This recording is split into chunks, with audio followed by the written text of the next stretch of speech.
Hey, it's Alex here in Faster Garage. We've got a Porsche 911. It's a 2.7. We're going to do a strip down and investigate why it's burning so much oil.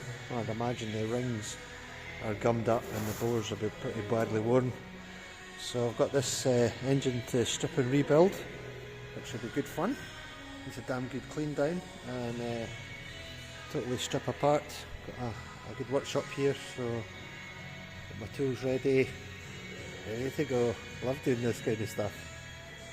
Be nice, complete revision.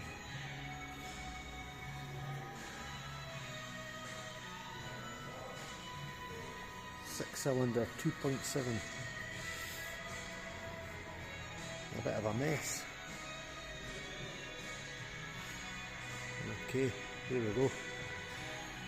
See you later.